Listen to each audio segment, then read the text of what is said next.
मीठी नदी का जो मलबा है वो यहाँ से फ्लो होकर नीचे गया था। 2-3 दिनों के अंदर इसका इंतजाम नहीं किया गया तो नवी मुंबई नहीं बल्कि महाराष्ट्र की सबसे बड़ी त्रासदी साबित हो सकती है।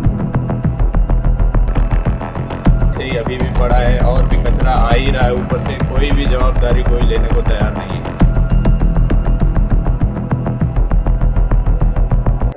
इस वक्त मैं नवी मुंबई के उस ठिकाने पर खड़ा हूँ। ये पावने MIDC का इलाका और PAP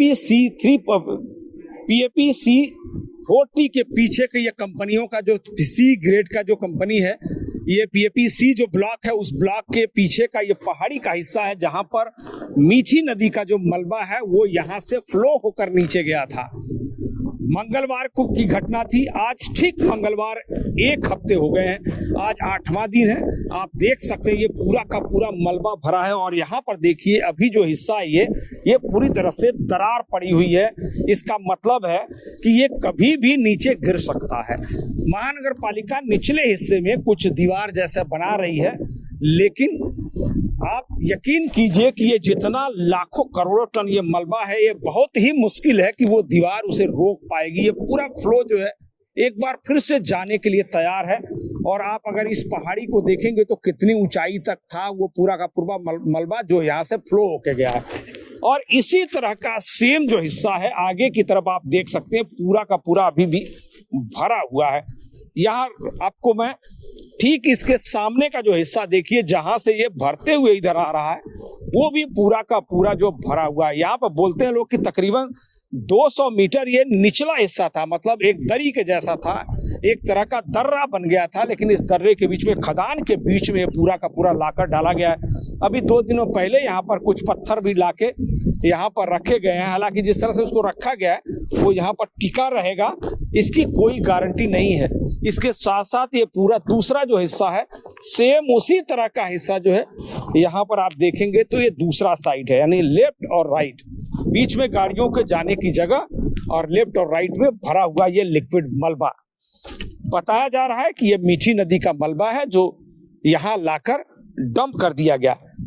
जो फॉरेस्ट के अधिकारी हैं वो कह रहे हैं कि ये रिजर्व फॉरेस्ट यानी आरक्षित वन क्षेत्र है, लेकिन इसका पूरा का पूरा जो कंट्रोल और इसका नियंत्रण जो है वो सिडको के हाथ में है। ये 942 हेक्टेयर का पूरा ये पूरा इलाका है, जिसमें से तकरीबन 400 हेक्टेयर जो जगह है वो जो है ये इस तरह से डंपिंग ग्राउंड के तौर पर ये तब्दील हो गई है।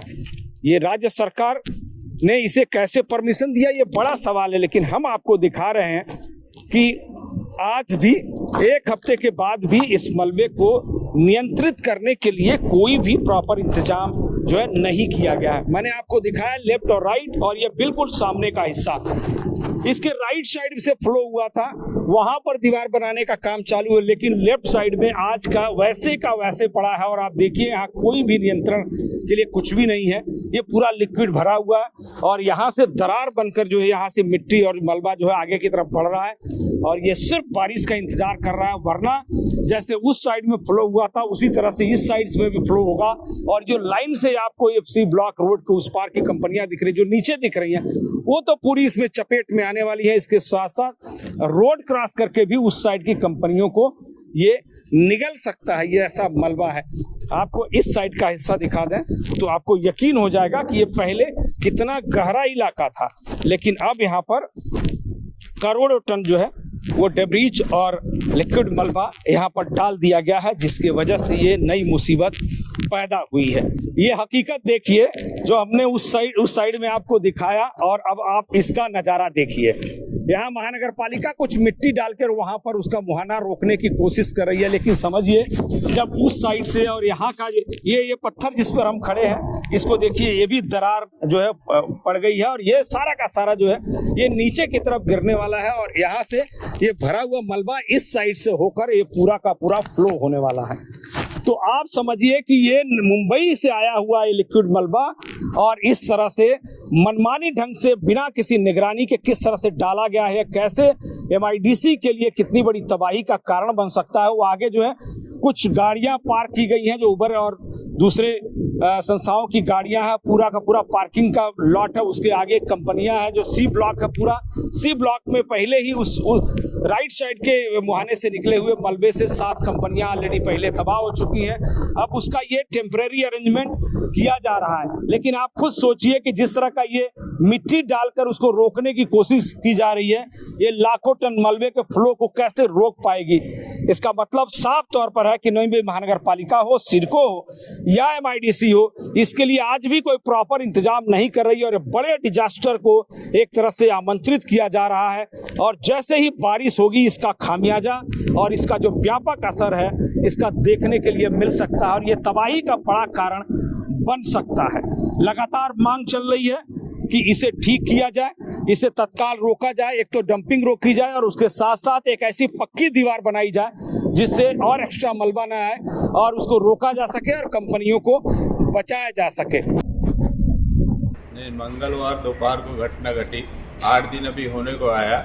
महानगर पालिका एक बाजू से कचरा उठा रही है, MIDC को कचरा उठाने के लिए वो लोग जगह नहीं दे रहे हैं। हमारा फैक्ट्री आप देख सकते हैं, जैसे का पहले था वैसे ही अभी भी पड़ा है और भी कचरा आ ही रहा है। ऊपर से कोई भी जवाबदारी कोई लेने को तैयार नहीं है। 8 दिन से हमारा पूरा कारोबार ठप पड़ा है। महानगर पालिका ने बोला था 2-4 दिन के अंदर सब क्लियर हो जाएगा, अभी तक कोई भी इम्प्रूवमेंट नहीं है। एक बाजू से लोग प्रयास कर रहे हैं, वो एफर्ट काफ़ी नहीं है। हमारा फैक्ट्री बंद है, आदमी लोग सब बेरोजगार हो गए हैं। अभी फैक्ट्री कितना दिन में चालू हो पाएगी, कोई कुछ बोल नहीं रहा है। अब देखना होगा कि नवी मुंबई महानगर पालिका जो यहाँ के डिब्रेज नियंत्रण पथक चलाती है, MIDC जो यहाँ पर कंपनियां स्थापित करने के लिए भूखंड देती है, सिडको जो यहाँ पूरा रिजर्व फॉरेस्ट का नियंत्रण करती है, जिसके ताबे में पूरा जमीन है, और इसको लेकर किस तरह से भूमिका निभाती है और इन कंपनियों को बचाने के लिए, रोजगार और उद्यम को बचाने के लिए, और सबसे बड़ी चीज इस इलाके में रहने वाले कामगारों और रहिवासियों को बचाने के लिए कौन सा रुख अपनाती है और कौन सा इंतजाम करती है। लेकिन इतना तो तय है कि अगर 2-3 दिनों के अंदर इसका इंतजाम नहीं किया गया तो नवी मुंबई नहीं बल्कि महाराष्ट्र की सबसे बड़ी त्रासदी साबित हो सकती है। लेटेस्ट अपडेट्स और ताजा तरीन खबरों के लिए TV1 इंडिया लाइव को सब्सक्राइब कीजिए और नोटिफिकेशन पाने के लिए बेल आइकॉन को दबाना मत भूलिए।